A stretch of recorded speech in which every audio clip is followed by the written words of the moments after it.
Painting is a companion with whom one may hope to walk a great part of life's journey. Age cannot wither her, or custom stale her infinite variety. Armed with a paint box, one cannot be bored.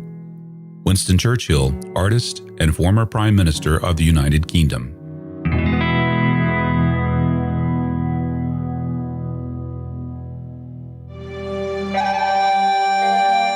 This is The Artful Painter. Art lessons for artists, collectors, and people who love art. I'm on a journey to learn how to paint, and I invite you to join me on that journey. The goal for The Artful Painter is to share the what, why, when, how, where, and who of painting. To that end, I invite other artists to share some of what they know with you. And your art lesson today, well, it comes from artist Dan Young. He lives in Western Colorado, a land of diverse landscapes. Before Dan became a fine art painter, like a lot of painters, he got his start in commercial illustration. His career in illustration taught him two things. He learned how to draw really well, and it shows in his artwork. And two, he developed good business sense. Those lessons have served him well as a fine art painter, and he shares them with us today. When selecting what to paint, Dan is keen on painting something more than just a pretty picture. He wants to evoke feelings and emotions in the viewers of his paintings. He wants the viewer to not just see the haystacks in a Colorado field, but smell them. Not just see a snow-laden tree, but feel how cold the air is around it. Not just see a river at sunset, but feel the motion of the water. To that end, he looks for concepts and shapes and endeavors to look beyond the obvious. It's a never-ending quest, one where Dan says he is always a student. My name is Carl Olson, and this is The Artful Painter.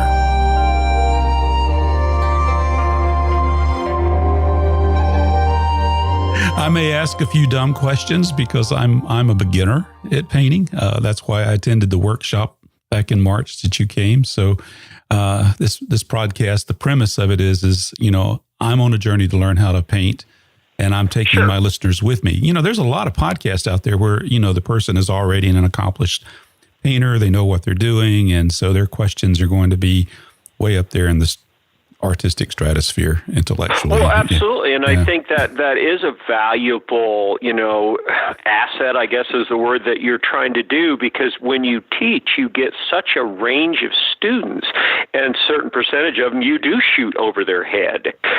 It's just because everyone's on a different level. So I think you're offering something that hopefully you can build an audience for. Yeah, it's gotten off to a good start thanks to folks like you and Matt Smith and Ralph Olberg, and it's gotten off to a good start. I'm pleasantly pleased. So it's been a lot of fun.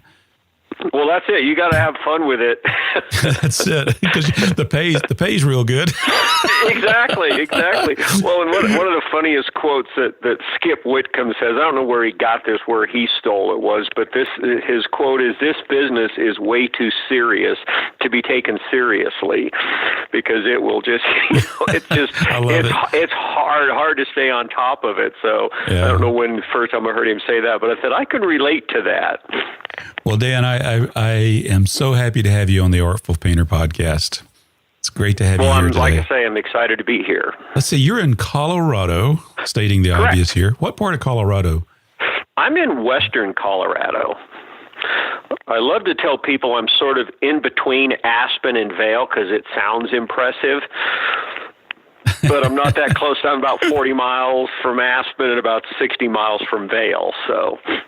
Yeah, but is there any place that's not pretty? And you said Colorado? I got to pronounce it correctly. Us Easterners just Colorado, yeah. We just don't get it right. I'm going to be in Colorado in a couple of weeks. Excellent. Where are you going? Montrose. That's where my daughter lives and her husband. Yeah.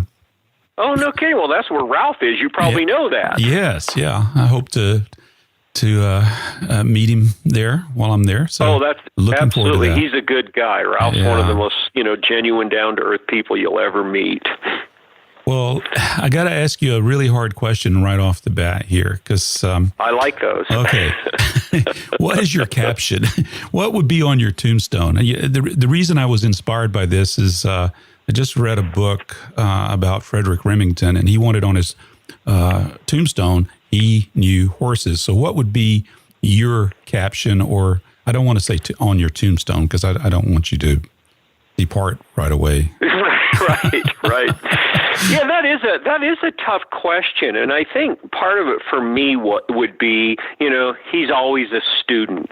He's always wanting to learn, and as you get older, how you focus on what you learn for me has become more about art.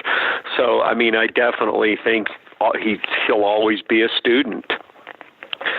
As long as I've been doing this, I don't have all the answers. I don't know, but I love that part of the challenge, always learning.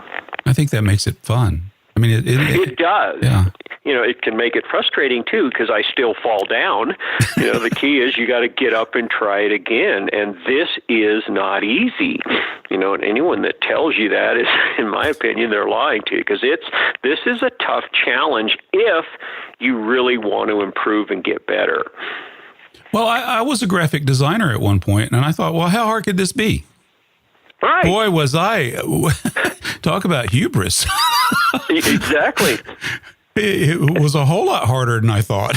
It is, and I came from the same background. I started as a graphic designer, and I got into being an illustrator, which was helpful because then I was, doing artwork. I was doing paintings.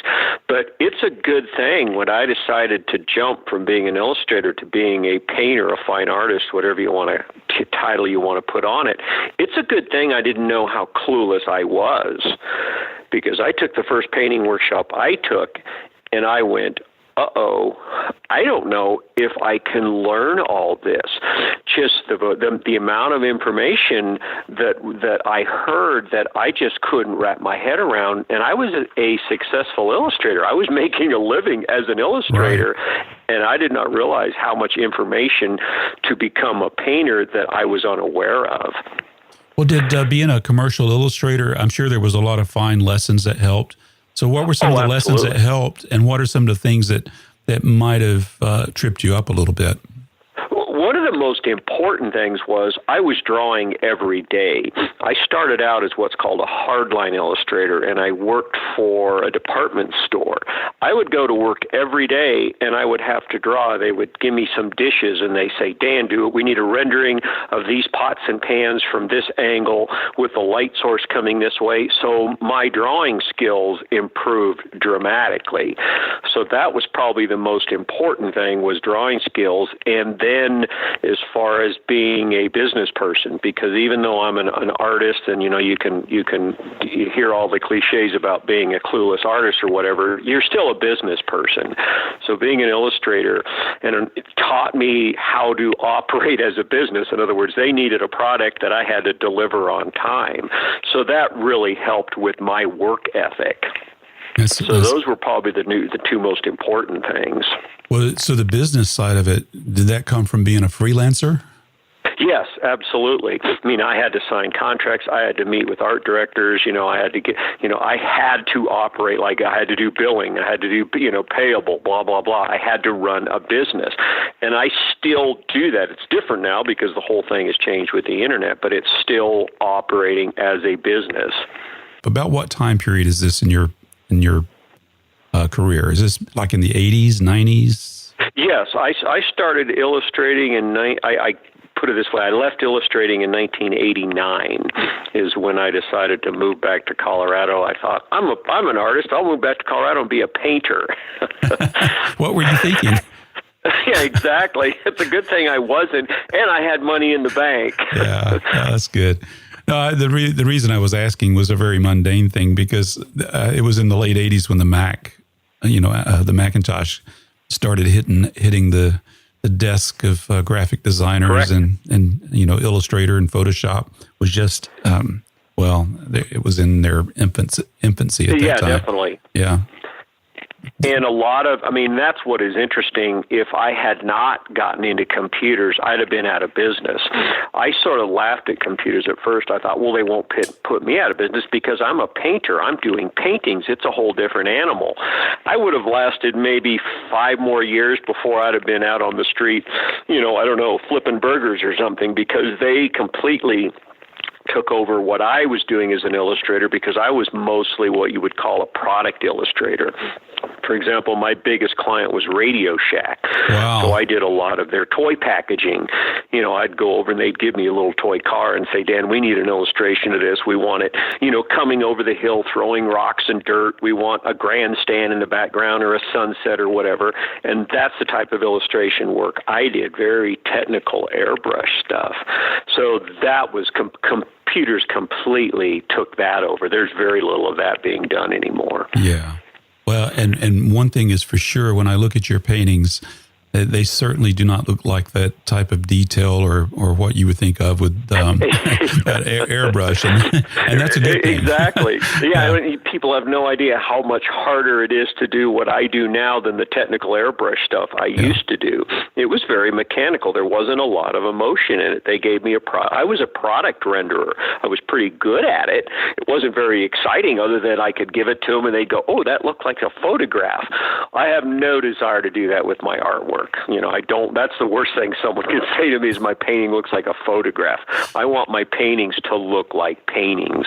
Yeah, it seems like there is a school of artists that's exactly what they want to do is, to show the novelty of being able to completely reproduce something so that you can't distinguish it from a photograph. I'm personally not interested in doing that myself. That's not what I want to do, but it's interesting that there are some that's their goal.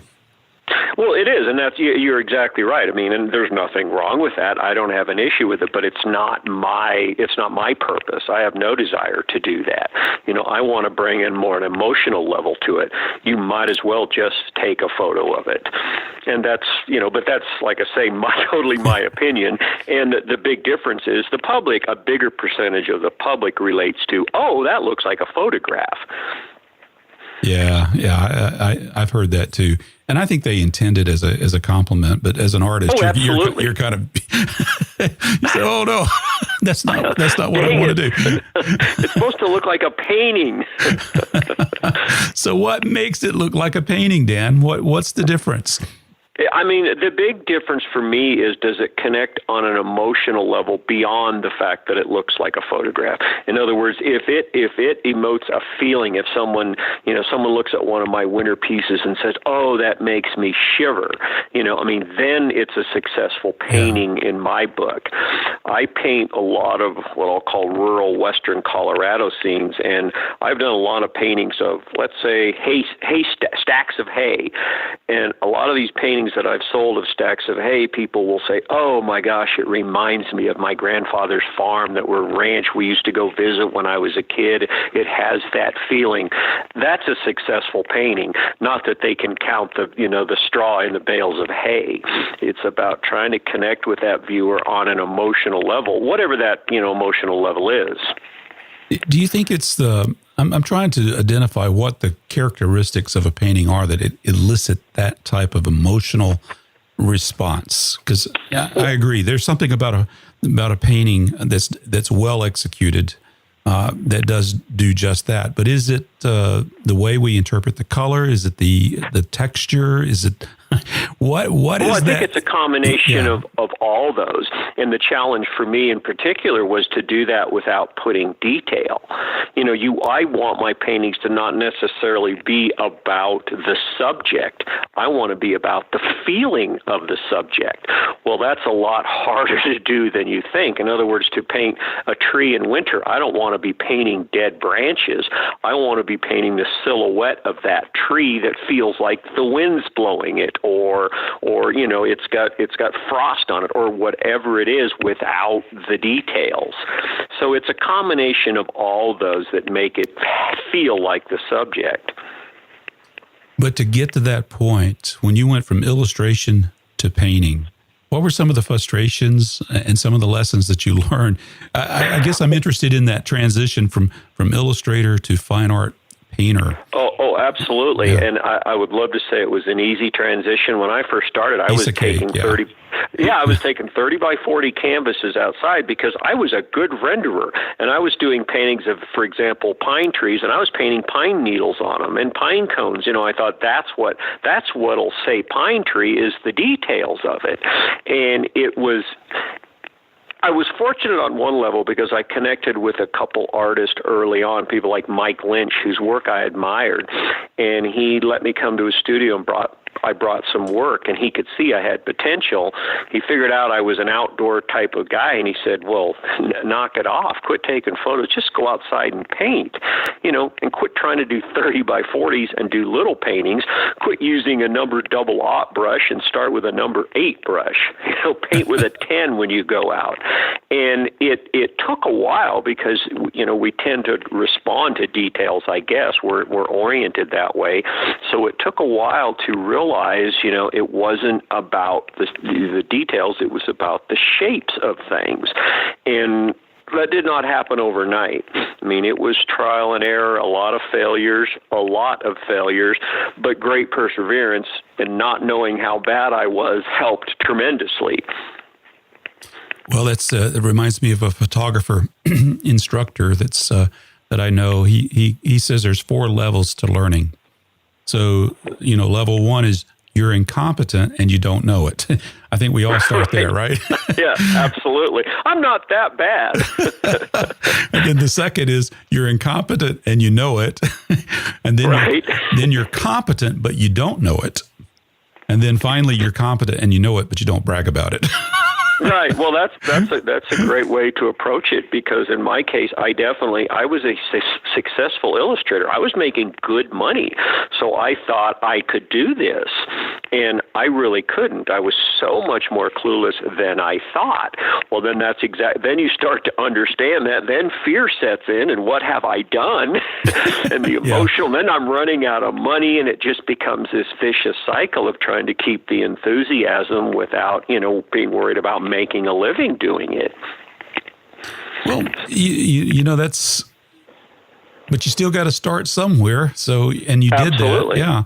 And I'm a beginning painter, as just before we started recording this, I was mentioning, that's the premise of this show is, while, there's other podcasts where there's experienced painters doing the interviews, I'm the guy that's learning how to do this. And it's a challenge. I have to admit, it's quite a challenge to do. And it's like when you're learning how to cook. Like if I want to be a master pizza maker, well, the first thing I do is I go find a recipe, right? Right. There's no technique in the recipe, but the recipe gets you started. But how do I break out of this relying on a recipe or taking a formulaic approach to painting so that I begin to make paintings that evoke emotion, like you were mentioning earlier? Well, and part of it is just experience, and experience by yourself. In other words, you can go take 50 workshops next year, and you're going to get an opinion from 50 different artists, and you'll hopefully pick something up from all of them. The reality of it is you have to spend some time with yourself, in my opinion, painting and drawing, and especially painting from life. That is huge, and drawing is the other key. I mean, the better you draw, the better you're going to paint. I mean, you can just ask my wife. There are sketches and doodles and drawings on every piece of paper sitting around our house. She's afraid to throw anything away because it thinks it's going to be the next masterpiece, but I am constantly trying to improve my drawing skills. I draw my dog, I draw my shoes, I draw my vacuum cleaner, I do everything around me, so at least my drawing skills are as good as they can be. That's a huge launching point, is your ability, your hand-eye coordination to actually be able to draw what you see. Then you have to go out and spend some time painting, because the first step is getting competent with how you apply the paint. I mean, I remember when I had been, like I say, I was a successful illustrator, and I went out and started painting. I couldn't even really get a tree to look like a tree.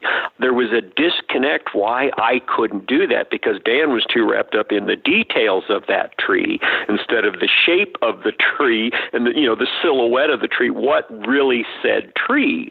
I thought it was the detail.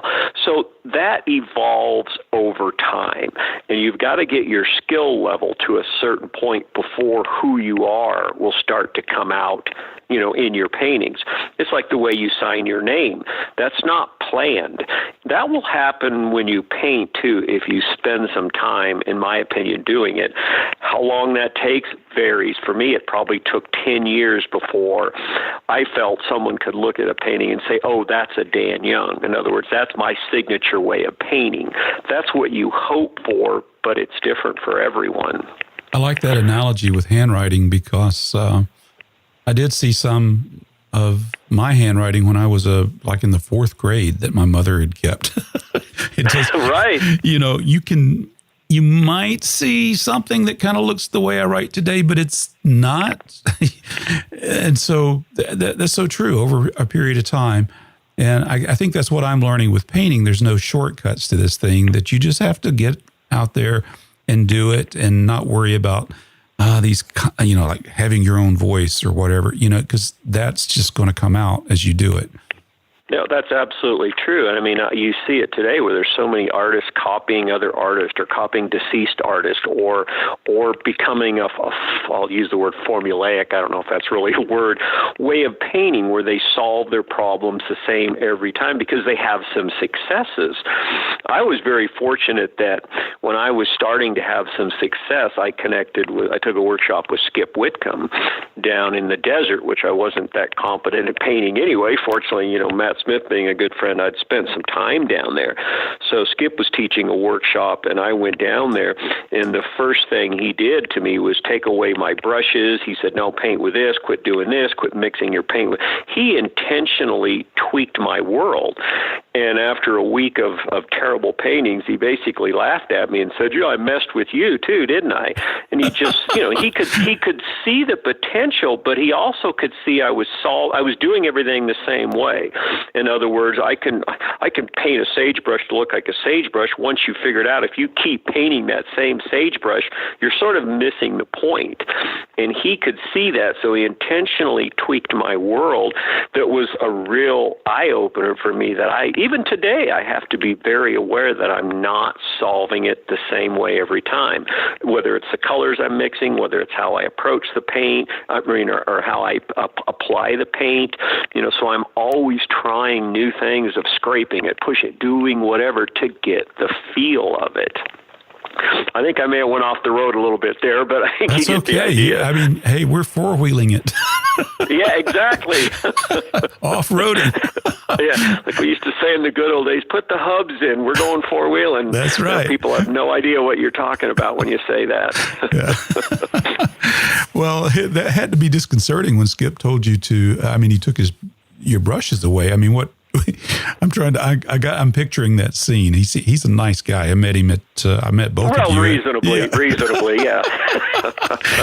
He's listening to this, Yeah, well, I hope so. Well, I mean, he's one of the guys I give the most credit, and I've been fortunate that I have some dear friends that have been very helpful, and he's the one that's, I would consider my mentor that's helped me more than anyone, with that. And it was obviously well-intended, but I was upset with him because part of, as you know... Well, that's what I was going to... I wanted to know what the pushback was. Did you push him back on this? Well, I was a little shocked because, when you do a workshop, you want to... And I didn't know Skip. I had met him before that. But when you do a workshop, it's not that it's a test or you're being judged, but you don't want to look like a total idiot. And here I was making a living as an artist, so I wanted to at least show him that I was a competent painter. Well, he was smart enough. He picked up on that immediately, but he also saw that, the crutches that I was using. One of the biggest, at that point, I was mixing all my colors with my palette knife. And he immediately took that away from me. Quit doing that. Here, mix with your brushes. And I thought, mixed with the brushes, oh my gosh, it won't work the same.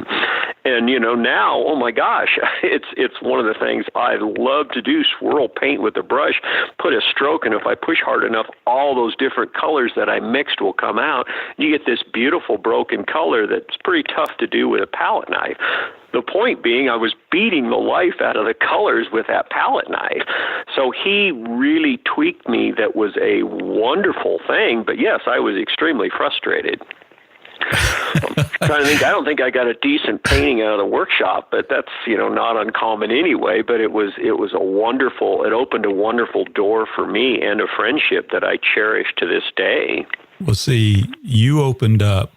I think it was in your talk at the Booth Museum back in March. That's the very thing that you said. Do not expect to make a masterpiece in this workshop. And that really helped me because I was a nervous wreck. I knew what league I was in. In other words, I was out of my league.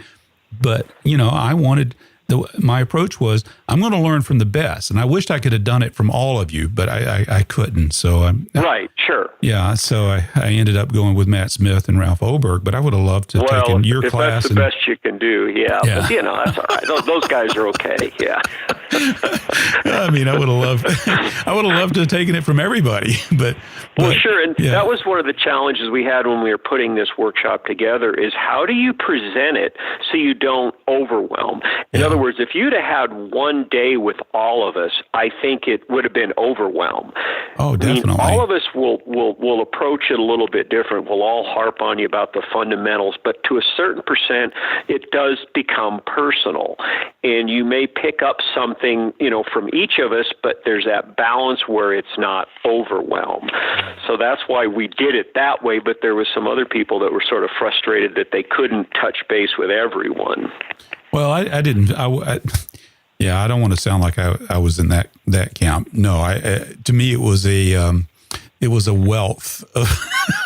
You had this wealth there, and really you had to pick. You had to say, okay, I'm going to go here and focus on here. I do think we all benefited from everybody that was there. The lectures were good. The the discussions, and even when we're just one-on-one, in our individual breakouts, there was still some interaction, which, you eavesdrop and you listen and you see. Absolutely. Absolutely. I almost rather be an observer than a doer at a workshop. That's the conclusion I came to, because I want to do the do when I'm here.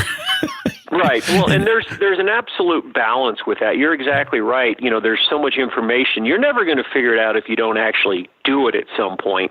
But when we were talking about putting this together, and I don't know whether it was Matt or how we came up with the concept of doing the lecture that first day with everybody, I thought that was a wonderful idea, because you're going to get a taste of everyone, and that's when you're that listener. You may pick up one little thing from Skip or one little thing from Lynn. I just thought that was a phenomenal way to start it, which the one we're doing in May in Scottsdale, we're going to do it the same way, because I think that is extremely beneficial for students no matter what level you're on. I wholeheartedly agree as a student. Good. I know on my feedback form I said this was fantastic or something to that. But anyway, it was what I needed, and so anyway, I went off on another gully there. I hope we can winch our way out of this one here. So. Absolutely.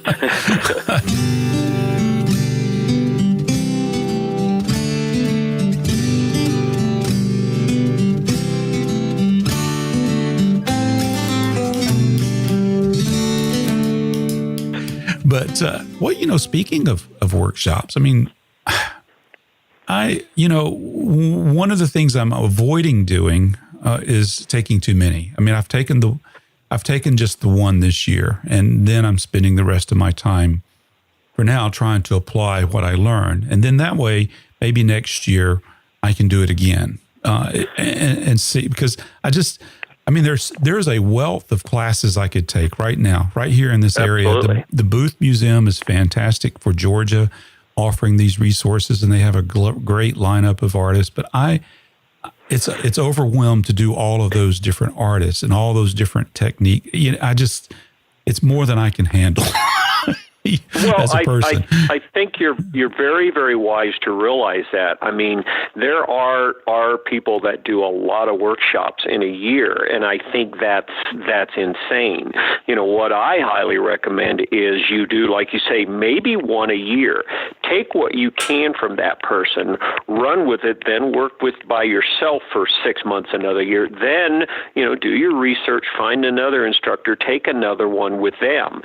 And there's nothing more overwhelming than getting too much information. I had a student that I had that, she was, I hate to use the word workshop junkie, but she was.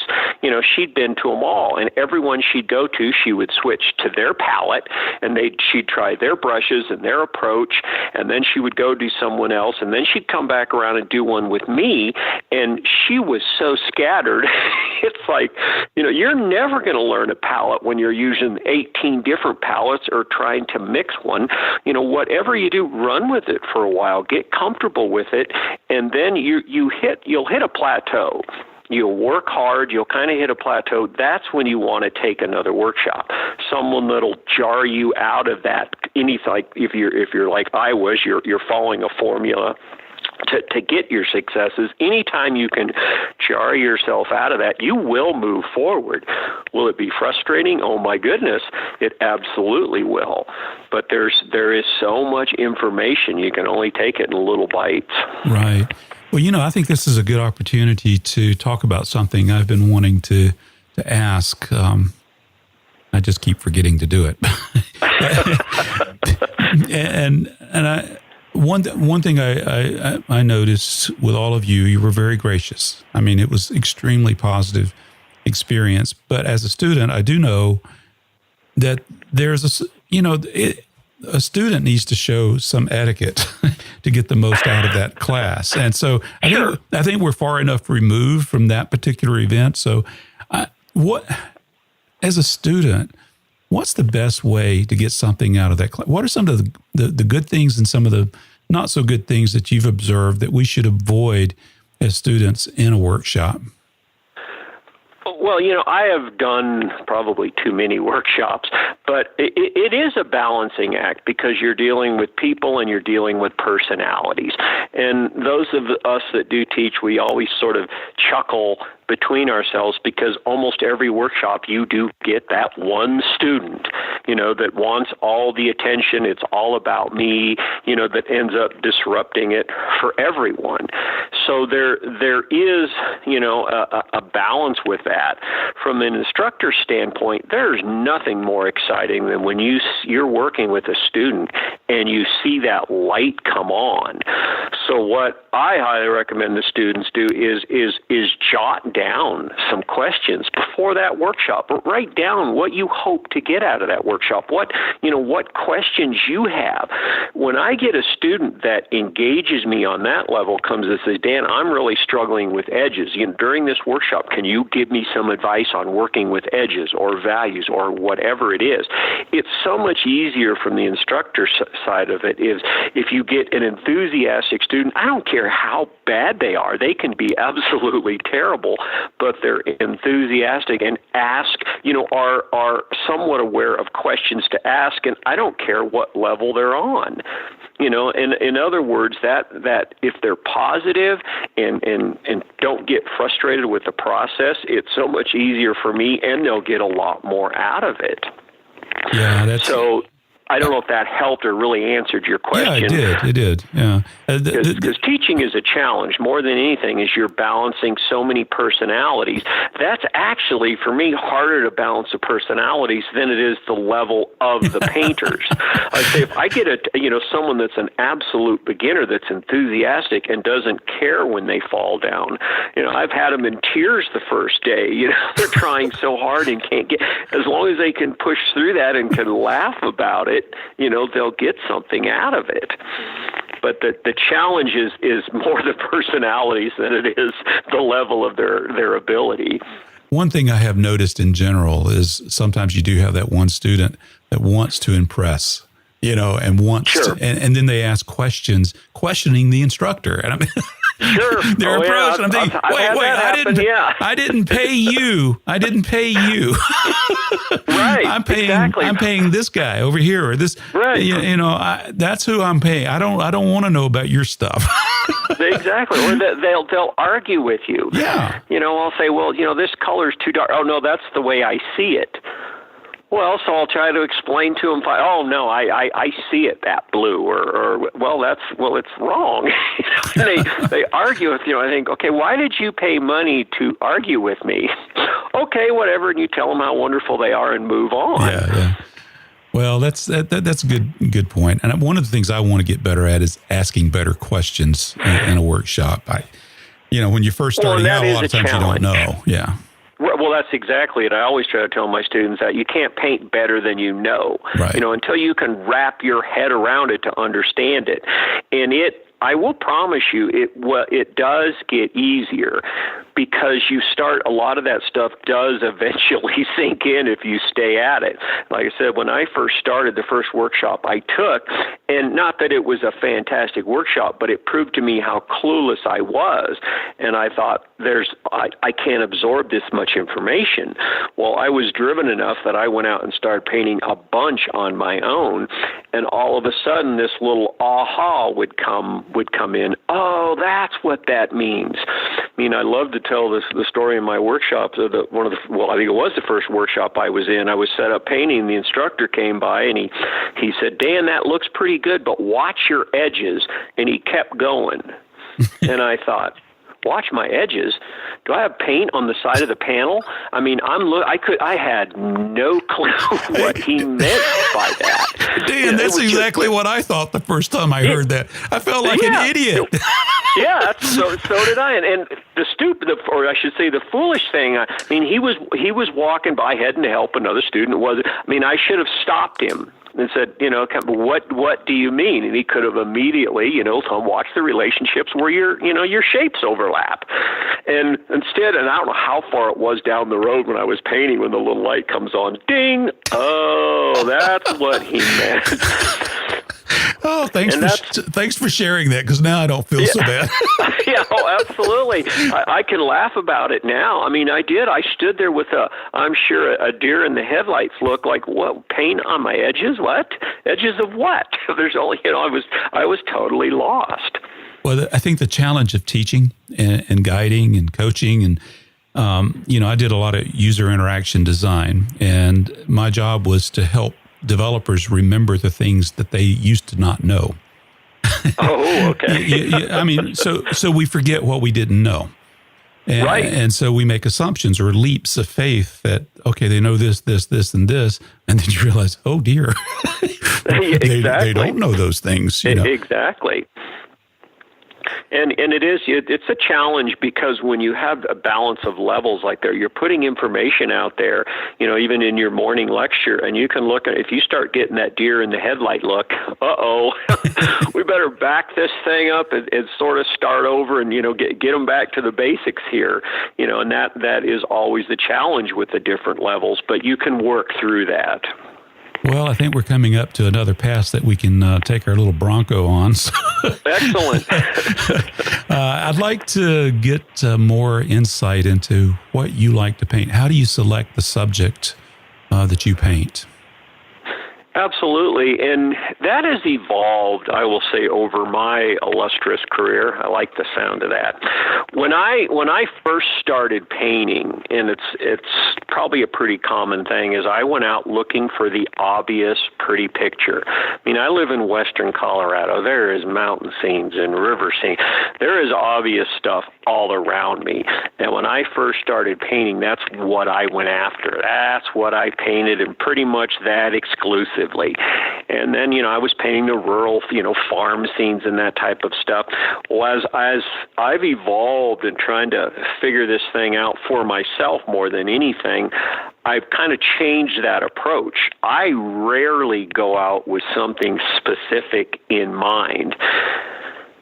I'll my paints are in the truck. I go out headed. Sometimes I'm just looking for shapes. I'm looking for an interesting shape. Then I can build a painting around. I might be looking for a concept. For example, the other morning we had a real foggy morning on the river.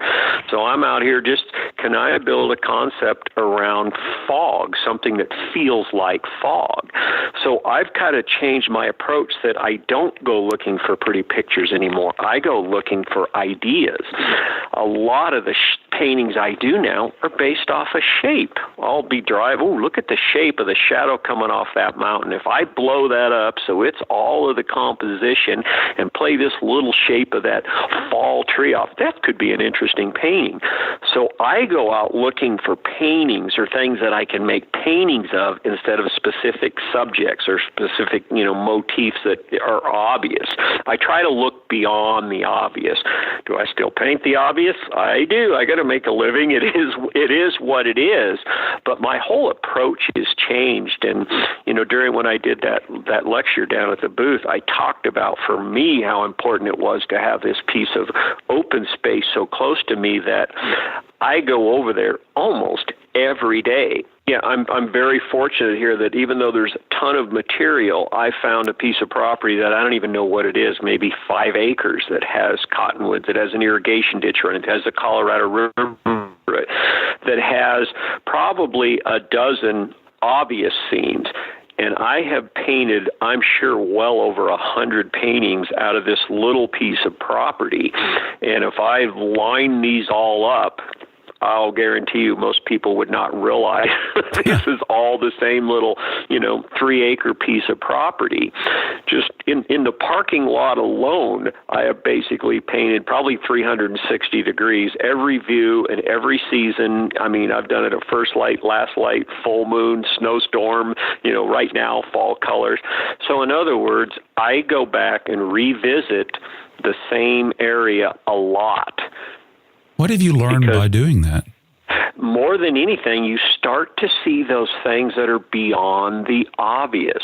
You start noticing things. If I just go out there and walk and you start, listening to the birds, and you'll see a shadow cast off something that you never noticed before. You might see the wonderful shape of a cottonwood against a shadowed hill behind it. You start noticing those things that most people would walk right by. I find that exciting. Can I make a painting out of that? Sometimes they work, sometimes they don't. And I'm fortunate that the river that runs through there runs east to west.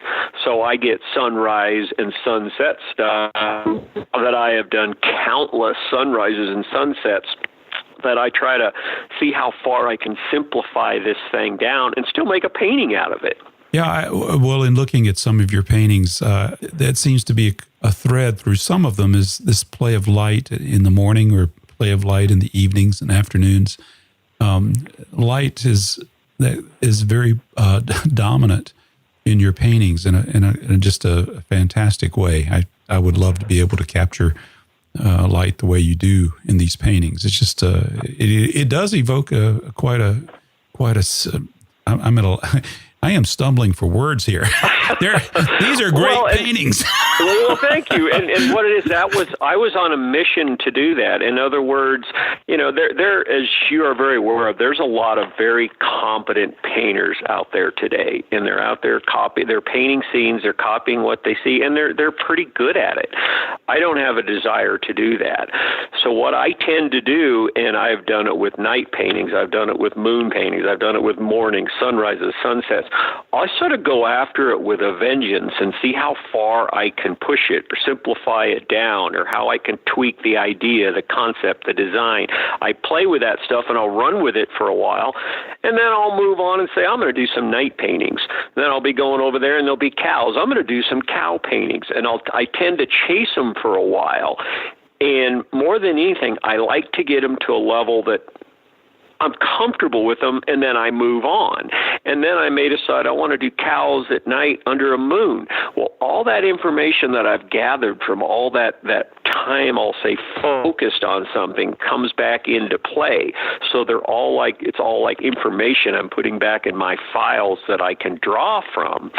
So going back to that same place time after time after time again is basically building my library of information that I paint a lot of stuff from my head. I mean, I do a lot of simple drawings that are based off that place, but they don't exist. You know, some of those sunrises and sunsets, I mean, they're based off the tree lines on the east and west side of that property, but I make paintings out of it. That, to me, is way more interesting than going out there painting every tree that's out there exactly like it is. And that's sort of my goal, is to push it that direction. I don't want my paintings to be abstract, but I want the abstract strength of them to show up. That's what I'm really working on. How far can I simplify that down to the abstract quality of it and still get it to read that the viewer knows what it is? When you say abstract, do you mean like the textures and the shapes, how the shapes relate to each other? So that abstract statement is how the shapes are on that, within the four edges of that canvas. I want that to have the immediate impact before even what the subject is. I don't know if you're familiar with Franz Klein's work, but his black and white stuff is just so powerful. They're big black and white paintings, some of which he painted with mops. Well, a lot of people... Mops. He took mops and I think probably house paint, black house paint, and he just went to town. Well, a lot of people poo-poo them because they're black and white paintings. What I love about them is the strength. When you see one of those from across the room, it grabs you. You just go, wow. I want my paintings to have that feel without black and white, so it's the abstract arrangement of those shapes on the canvas that does that. So I want to be able to do that with my landscapes. It's a work in progress.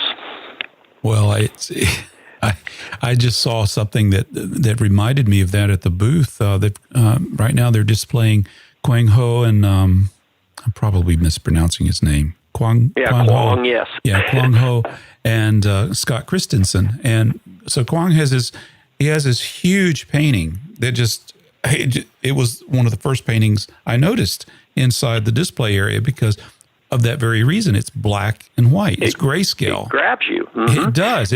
It's a large scale painting, so that grabs you too. But the textures and and actually it was from reading the caption, it was a study for a color version, which is outside. It's also in the exhibit, but I didn't notice that at first. And then when I saw that, I said, "Oh my goodness!" And I went back outside and said, "Well, yeah, what a difference the black and not black and white, but grayscale versus the color did there." Exactly. Yeah. Well, keep in mind, I hate Quang because that guy is brilliant. I mean, there's an artist. Yeah. I mean, he will paint it. He'll try anything. I mean, he is someone that's excited to learn and excited to jump in and excited to try it. And that's the reason he's as good as he is. There's no fear in Quang. Well, if there is, he hides it pretty well. So, I mean, he's someone that will try something that far to see where it goes. And I admire the heck out of that. Do you admire abstract painting in general? The stuff that has a solid foundation behind it, I have no appreciation for people who throw paint at canvas. But, I mean, you look at a Richard Devencorn. I mean, there's someone that was pretty abstract that those are powerful statements. I mean, those are the things, they grab you. I have no desire to paint like anyone, but I would really have the desire to have my work have that much visual impact. I want my subject to still be more recognizable. I want you to believe that you're still standing in front of it, but I've simplified it down to just the statement that it makes. So it seems I haven't figured it out yet. Well, that's the fun of it, right? Well, it is for me, and the challenge I'm having right now is I love my drawings. My drawings do that. I can get my little, simple thumbnail drawings to have that statement that I want. But when I translate it to the canvas, I'm not holding it as well as I want. I still get drawn back to that illustrator part of me. Yeah. I'll start these things real abstract, and over time I fall back into those ruts. I just go back where I don't want to go. Well, when you're sketching, are you using pen and ink, pencil? What? I use all sorts of things. I mean, one of my favorite things. There's a pen called it's made by Pentel. It's called a sign pen, and I like it because I use the black one and it has a fine tip, but the tip sticks out, so you can lay it on the side and shade with it too. Oh, wow. So that's one of my favorite things to draw with. But I also, which at some point on Facebook, I need to post some of these. The other thing that I love to do, there's an unnamed coffee shop that has these wonderful brown napkins that if you draw with a roller pin on them, a permanent roller pin, I think it's made by Uniball, I think, when you're drawing with a pen, you don't have time to stop and analyze. And when you draw on these napkins, it kind of bleeds. So you have to work really fast. And I can really get some wonderful feel of what I want on those napkins with this pen. I have boxes full of these things that are just drawings out of my head or drawings from a scene or something I'd maybe just painted. I come back and redesign it, and it's a wonderful tool for me to step away from the subject, get more about making a design, making a painting, which I love. I find that way more interesting. I mean, these drawings are phenomenal. For me, for as a resource, I can go back through these boxes and pull one out. I don't even know what it was inspired by and go, ooh, I like the abstract quality of this. If I turn that into a cottonwood tree and make that, a shadow or whatever, I can make paintings out of these drawings. That's what I love to do. Wow. Well, I'd have to see. I'd love to see an example of this. Okay. Yeah, that would be cool. Well, I do need to post some of these. I've had a lot of people ask me, you're going to put a book of these together? And at one point I thought, yeah, and then I started laying them out. And there's hundreds of these. It's like I wouldn't even know where to start. Well, that's awesome, though. That's a good lesson. Just draw on anything. You've added new meaning to drawing on the back of a napkin, right? Mm-hmm. Yeah, and it works well because I love the surface quality of that. And these pins, like I say, if you stop, it bleeds out. Yeah. So you have to get to the essence of it quickly. Yet I can do a really detailed drawing. It forces me to work quickly to get the essence of the subject instead of the details of the subject. What are the essence of good design that you've come to discover as you've developed your technique? Well, I mean, there are some, different theories on that. And for me, I've read a lot of those books. I mean, whether it's on design or whether it's on color or composition, and it gets a little bit overwhelming. What I tend to do, which works well for me, is to simplify it down. Yeah. I mean, probably the second question I always ask myself when, for example, if I'm out painting and I've decided what my concept is going to be, the next question I'll ask myself, is, okay, what's the best way to present that subject? And then I have to know what shape or group of shapes out there are going to dominate my composition. So as far as my design sense, I always try to simplify it down, make sure one shape or group of shapes dominates and everyone else is subordinate to it. So I try to build my ideas, my concepts off the shapes and the arrangements of those shapes.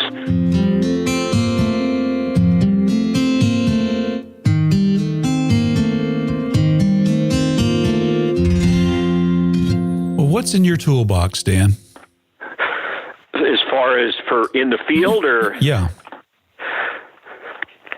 I have been using the same, as far as palette that I use, it's the same one it's been adjusted over the years. I think originally it may have been Clyde Aspavig that I got that basic palette from, and I think it's similar to the one that Richard Schmid uses.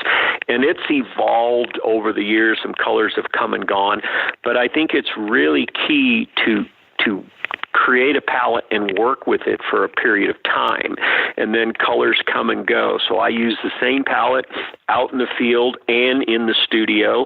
The studio, I will add some more colors, but that's pretty consistent with me in the field. I have tried about every paint box. I mean, I don't know if this is the direction you want me to go with. Oh, it's okay. The reality of it is, we should be concerned about the important stuff like design and value and color. And exactly. But we're human. We like the tools too, right? Well, exactly. That's part of the fun. When I first started, there was a French easel. If you were going outside, you went with a French easel. And it is wonderful now that there are so many other products available. And it's funny because everybody sort of has their pet peeves. I have tried pretty much every box out there. There still isn't a perfect mousetrap. And I'll use one for a couple of years and something will drive me nuts, so I'll try a different one. And I actually made some early on when that first Meyer box came out. I couldn't afford one of those, so I made my own. Now I think I probably have at least 4 or 5 Meyer boxes. But I've tried them all, and the key is find out what works for you the simplest. Get your gear down to as simple as possible. I mean, I remember the first workshop when I had the stand-up easel and all the tackle boxes and the pull carts.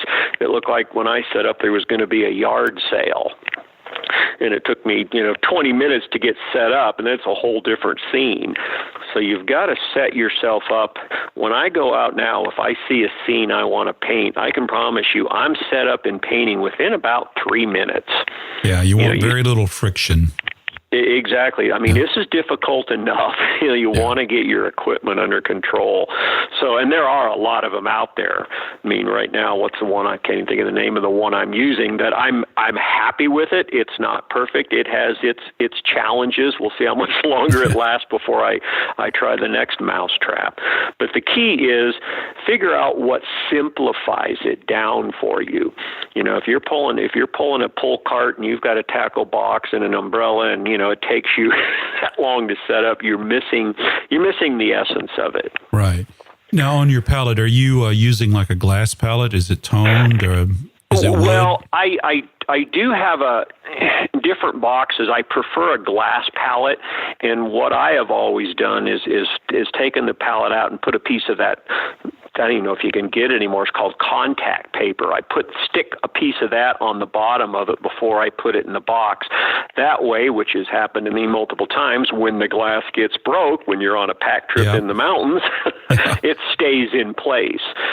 The palette I'm using now has plexiglass in it, and I don't like it. I wish I would have taken it out, but I got the box. I was excited. I went out and started painting with it, and suddenly it needs to be completely cleaned out. But the beauty of the plexiglass is it's so much lighter, and you can't break it. But it's got kind of a gray color because of the color that was underneath it. Oh, I see. Okay, very good. So it's like a middle gray. So paints. Do you mind talking about what your color palette is looking like these days? Not at all. Okay. Not at all. And like I say, it's the same, and I don't know where it originally came from. I'm pretty sure it's when I worked with Clyde Aspavig that I got it, that I started using it anyway, and then, like I say, it's been adapted a little bit. But as far as blues, I use ultramarine and cobalt. For my yellows, I'm using cad yellow lemon and a cad yellow medium now. I also have alizarin crimson on there. I have cad red light. I have sap green, and I have viridian. I have cad orange. And then I'm still using burnt sienna and yellow ochre. And both of those, I'll call them accent colors. I never, or very rarely ever use them as a color. They're just those colors that I can slightly neutralize other colors with. So they're a good modifier. Yeah. They're a modifier. That's a much better word, yes. Yeah, okay. Well, that's cool. And then titanium white, I think that's everybody. I don't think I missed anybody. Very nice. Now, surfaces that you paint on, are you painting on hardboard, canvas? I have. It's sort of the same thing. When I started out and had no money, I'd go buy 1/8-inch masonite, cut it up into little panels, and put gesso on it, which is a great affordable way when you're starting out, because to buy these pre-made panels, I'm using SourceTech panels, which is linen mounted on birch plywood, and I love that surface. That's almost exclusively what I use, but they are expensive. It adds up, and when you're trying to start, that is a little bit difficult. But I've also been playing around with a lot of other surfaces, trying different, textures, whether it's gesso, I applied modeling paste. I've even bought some of that cold wax, trying all sorts of different textures, more in the studio. Outside, I like the simplicity of the panel that comes right out of the panel box, paint it, you're done.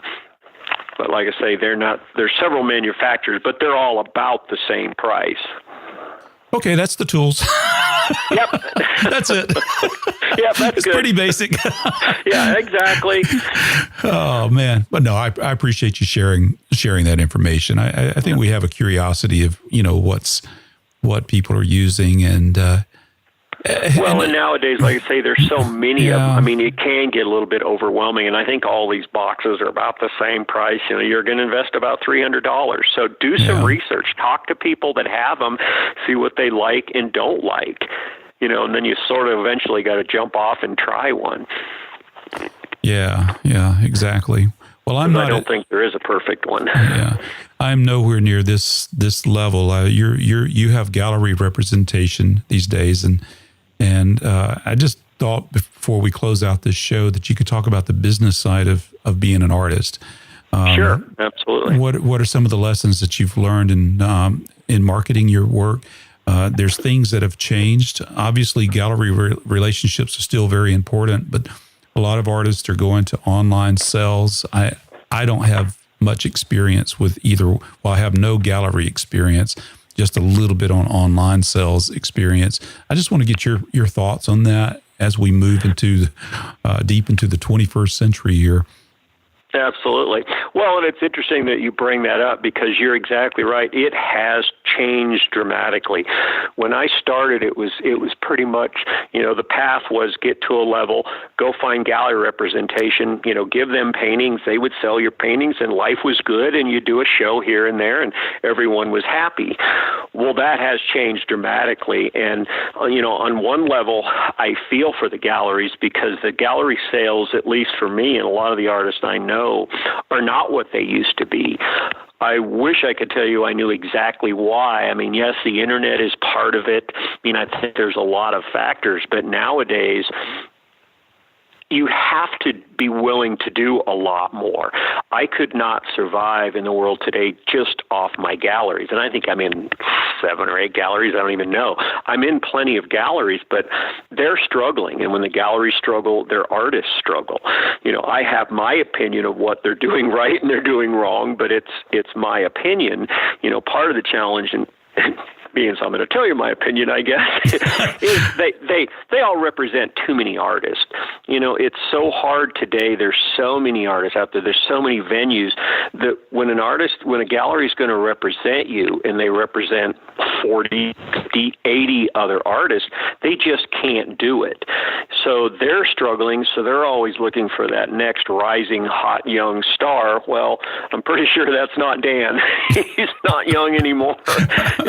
I think I missed that ship when it came in, so I'm never the frontliner in a gallery. So what I've been forced to do, and a lot of artists I know, is spread that out, use the internet, use social media, all these things together to now be able to survive. And, the younger generation, the big advantage they have is they're so much better with this social media. They're so much better with operating that stuff, being aware of it and knowing what to do with it.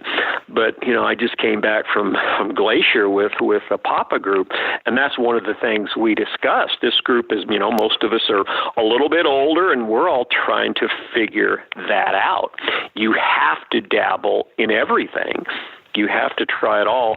I wish it was like the good old days when I could just paint my pictures, give them to my galleries, and they would sell them, but that's just not happening. So, yes, I'm on Facebook. I'm on Instagram. I'm trying all these things. Does it help? It doesn't hurt, but it's a combination of them and all the shows that allow me to survive.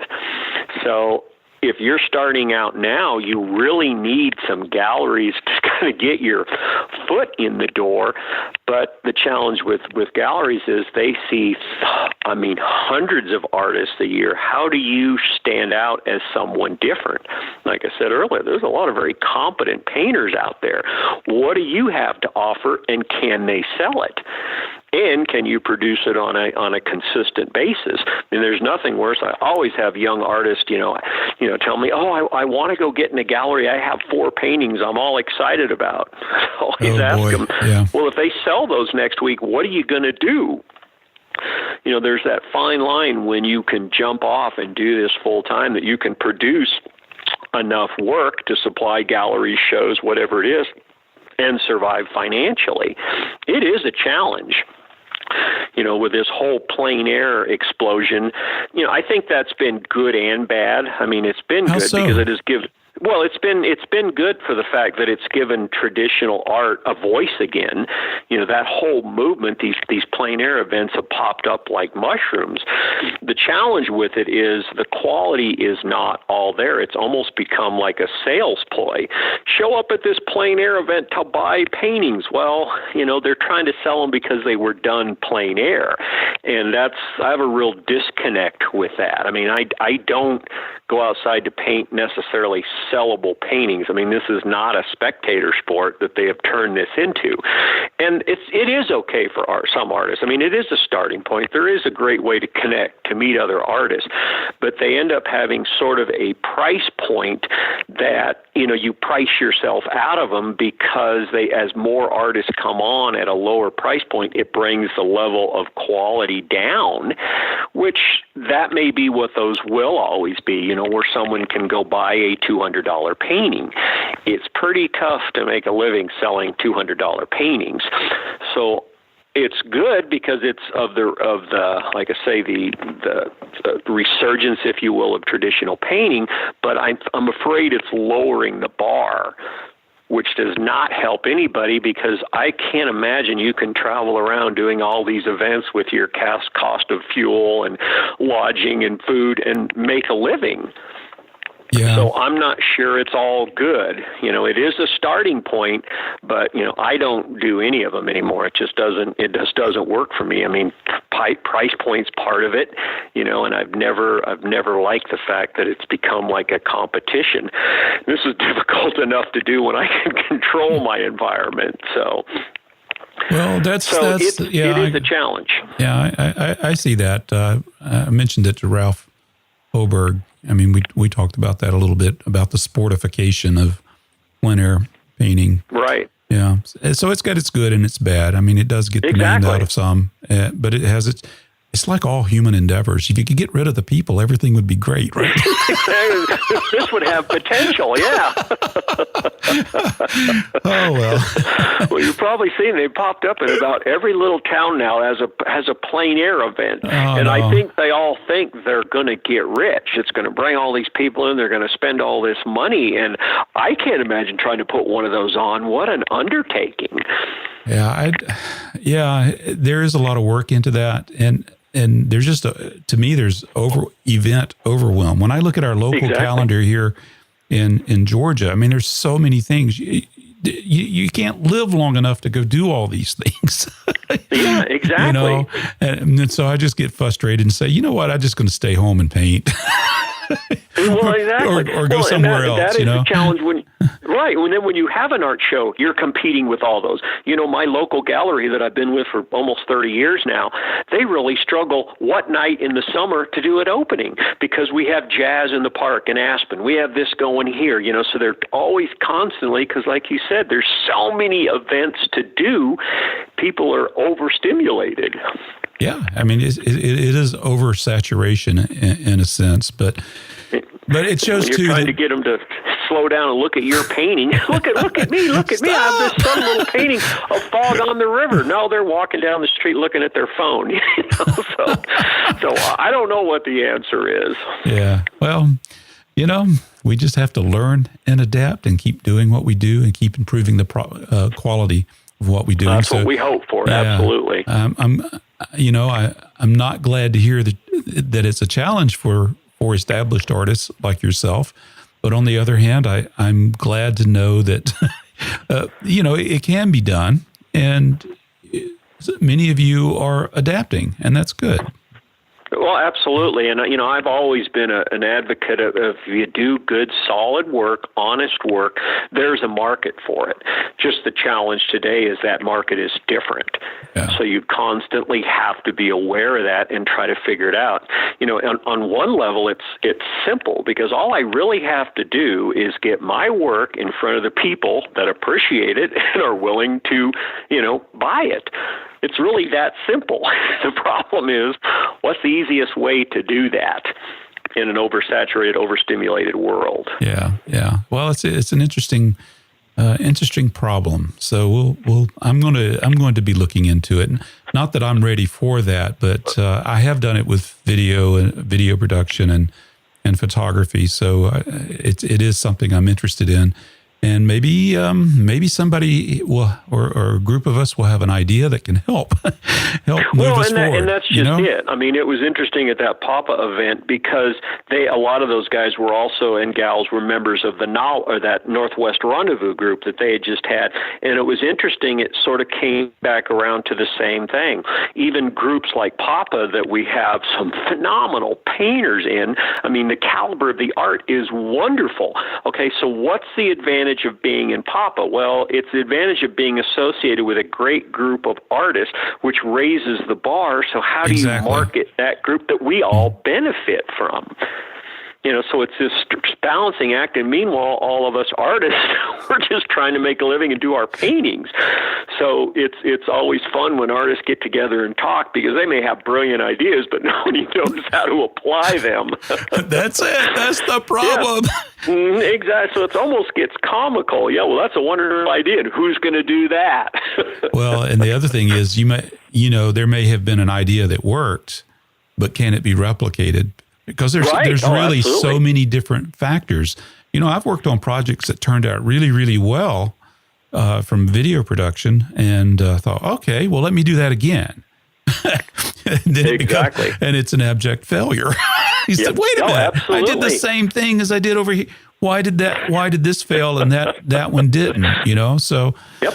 And it's interesting in the art business because nobody needs a painting. Nobody really needs that painting. We're selling luxury items. It really is that simple. So they have to want it. Well, then you get into why did they buy it? Who bought it? Did they buy it at a major show to impress a friend and they take it home and have buyer's remorse? Or did they absolutely buy it because it matched their couch? There's all these factors, or are they real art collectors that appreciate it? And that's what is an interesting part of the equation is who your audience is. Yeah. And when you're in a major art show and somebody next to you is painting giant pink chicken heads and it sells for more money than what you're asking, you shake your head. Yeah. It's a real challenge. Yeah, I'm amazed at what people buy. But if you, that's a conundrum. Well, it is. Yeah, it's a challenge, and that's why I just try to stay out of it. And like I said, go back to just do good quality, honest paintings, and find a place to market them. So, what are you reading these days to inspire you? What did I just pick up? What was that book? It's kind of fun that there's all those old, books that have come around, Art and Fear and Hawthorne and what was the other one I was looking at the other day? The Henry book. Art Spirit? Wow. Is it? Yeah. Art Spirit. Mm-hmm. It's fun to go back and reread those. I love before I do a workshop, I'll go and I'll pick up my John F. Carlson book and just, get me back down to the basics, read about art again.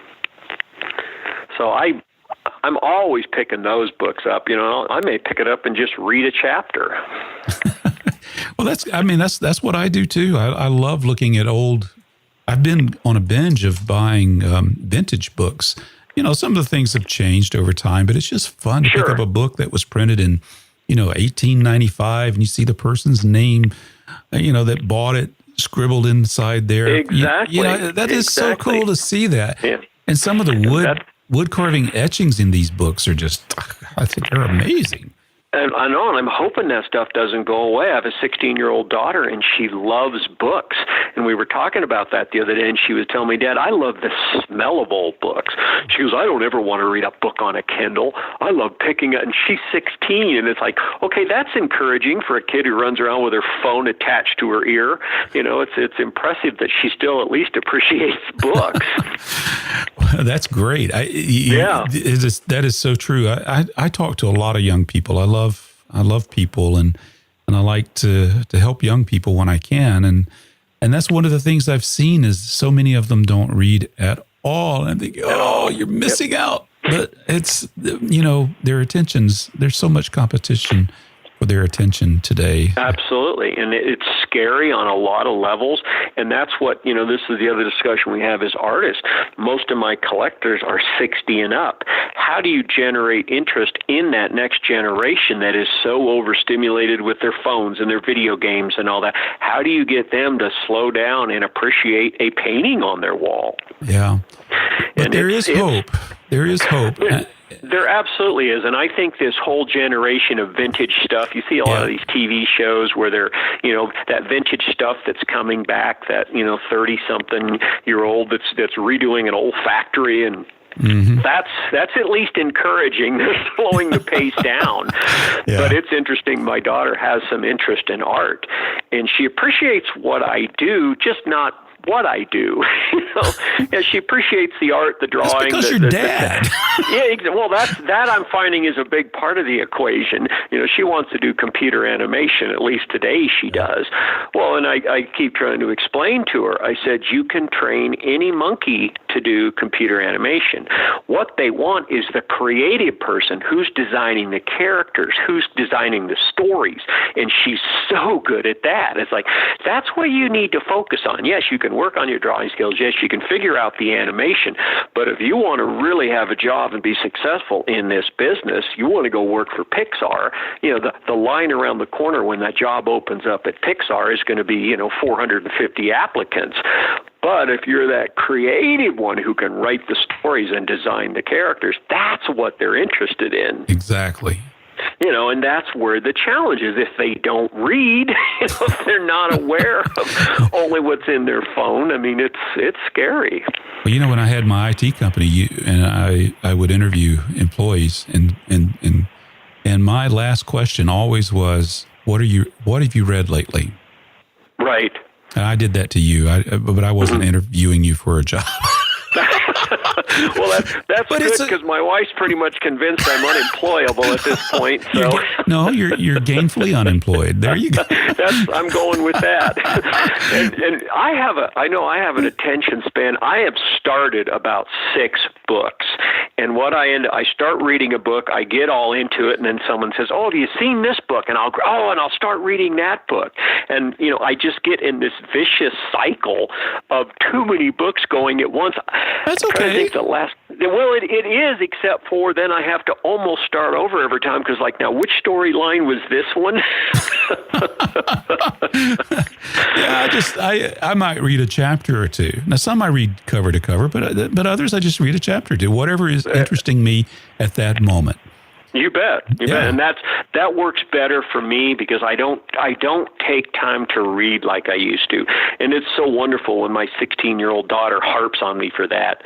Dad, you need to actually finish that book before you buy another one. We'll be at Barnes & Noble. Oh, I heard about this book and I'll buy it. She's like, well, you didn't finish the last 2. Yeah, I know, but I'll get to them. I need to interview her.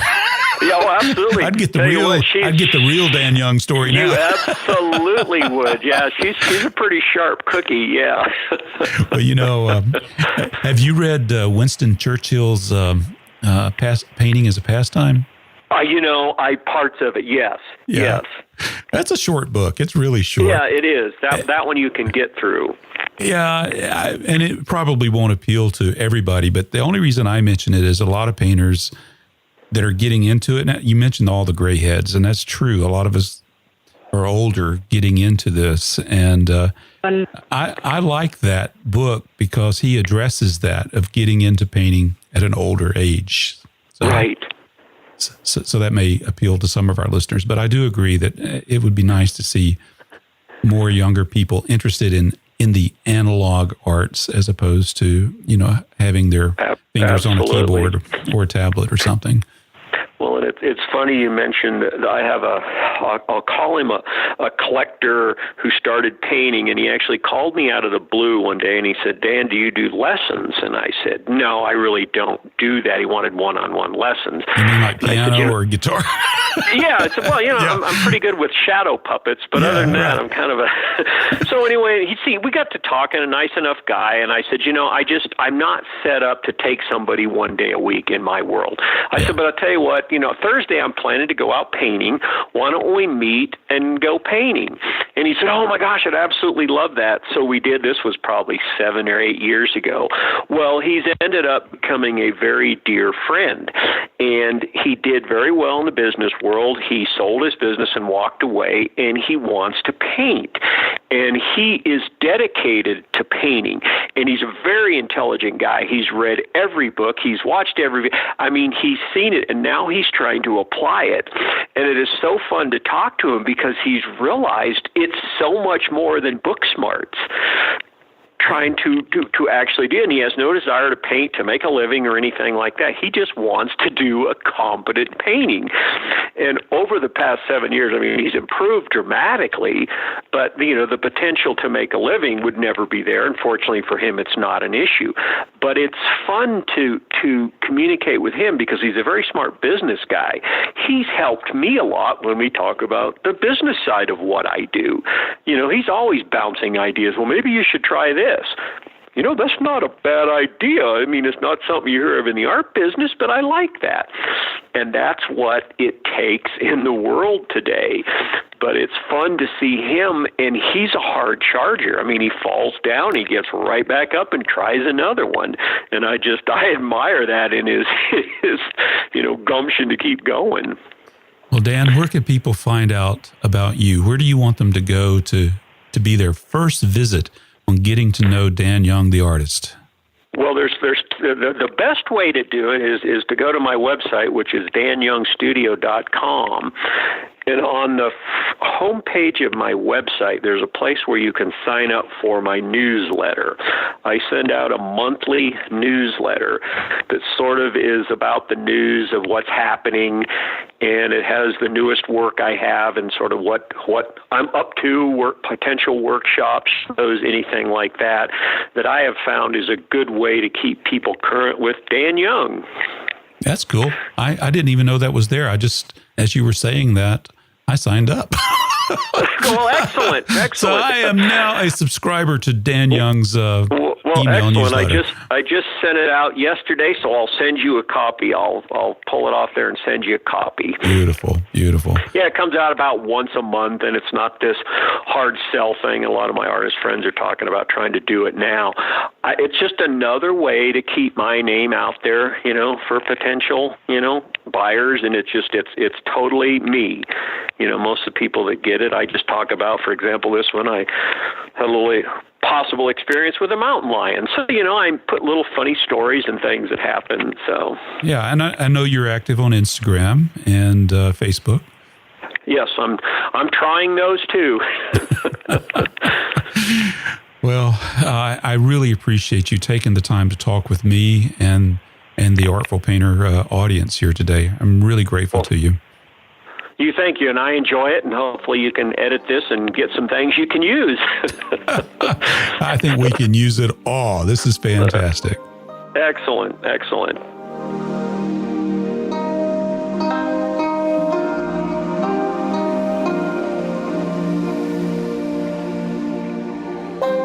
I'm so very grateful to Dan Young for taking the time to share with us his story and his thoughts on painting. Many fine lessons there to put into practice. But there's one lesson in particular that I took away from this, and that is to be like Dan. Always be learning, always be a student.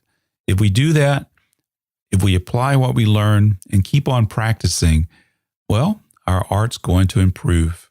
Now, there's more coming to the Artful Painter, so make sure you don't miss a single episode. And the way you do that is you sign up for the Artful Painter email list.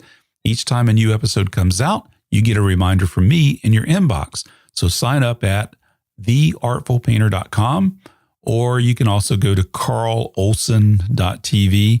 They both go to the same place. There's a little box there where you can enter your email address and be on your way. I love hearing from you, the listener, and the response has been phenomenal. Here are just a few of the emails that I've received, and I want to share them with you. For example, Anne-Marie, in response to the Andrew Tischler episode, she wrote, "That was a wonderful interview. Very thoughtful comments, tons of good information. I love Andrew's work. Appreciate his willingness to share with all of us his art adventure and what he has learned. The internet has brought about this wonderful community of creative people with inquiring minds. Glad there are people like you with a great radio voice to bring these talented artists into our homes. I'm retired, but have always painted. It's my love after my children.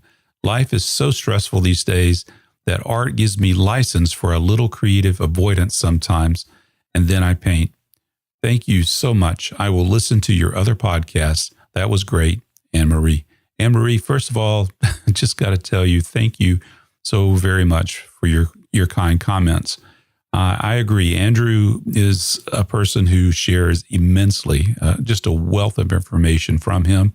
And I also agree that art is a great stress reliever. It's therapy to me. So I'm glad you find it that way too. I received this note from Laura. She says, "This is so wonderful. Thank you for creating it. I listened to the interview with Matt Smith last night. It was very inspiring. I'm looking forward to listening again. All the best, Laura." Thank you, Laura, for your comments here. It was fun to create this podcast. I'm really enjoying it, and I'm glad that you enjoyed the Matt Smith interview and all the other interviews that are in this podcast. I have learned so much in just producing this podcast and listening to them, so I hope everyone else does too. Now, I received this message from Adrian. He says, "Hello, Carl. I just came across your podcast, courtesy of Andrew Tischler. Thanks for interviewing him. It was an excellent discussion, very informative and inspiring. It was good to hear about the business aspects of being an artist too. I really appreciate you working on it and on sharing it with all of us through your podcast. Regards, Adrian." And he is from Manchester, UK. So Adrian, thank you for that. That's something I learned in my other podcast, The Artful Camera. It's a lot of fun to create the art, but let's face it, a lot of us, while a lot of us will just do this for the fun, some of us really want to make a living doing this, or at least augmenting our income. So I think it's important to talk about the business side of things too. So I'm glad you appreciated that. So this email is from Rafi. He says, "Hi, Carl. I signed up as I'm a faithful follower of Andrew Tischler. Thank you for doing these podcasts." He goes on to say, offer some constructive criticism here. He says, "If I may ask, could you pay super attention to the quality of the sounds?" He said, in reference to one of the episodes, he said the sound there wasn't ideal at all. He says, "I'll try to muddle through, but I'm not sure I'll find it as enjoyable otherwise. However, I'll be looking forward to your next ones. Thanks again, Rafi." So I appreciate constructive criticism. So I really appreciate what Rafi was saying here. What I want to do is explain the audio quality. What happens when you do a podcast like this is you invite the guest, as you know, but the guests do not have the same studio equipment that I have. I've got a Shure SM58 microphone going through a channel strip, and if your eyes are just glazing over right now, you see, you can't expect your guests to have the same gear that I have. One person said I had a radio voice. Well, there's a reason why I have a voice that sounds more radio-ish. Is because of the gear that I have that I use to record my podcast. So you're not going to always get the best quality sound. Usually what I'm doing is I'm dialing them up from Skype to a telephone, because that affords me the ability to record that conversation. Then I take that telephone conversation and I do a lot of audio processing to make it sound as clear as possible. But you can only go so far with that. So, I hope that you can overlook the audio issues. They will be there, and those issues will be in future episodes. There's no way to avoid it. The only way I could avoid it is if I flew him into a studio and we sat face to face and talked. And frankly, I can't afford that. And remember, this podcast is free. You get it free, and I don't really make any money doing this. So it's a labor of love. So I hope you appreciate that. But I do appreciate the comments, Rafi, and I hope you understand that really what you hear is what you get. And I'm going to try to make it the best that it can be, but that's about all I can do with it. Now, keep those comments coming. I really appreciate it. If you have any questions or comments, just feel free to send me an email.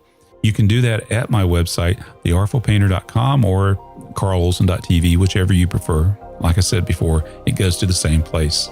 Thank you for listening to The Artful Painter. Now go out there and paint something amazing.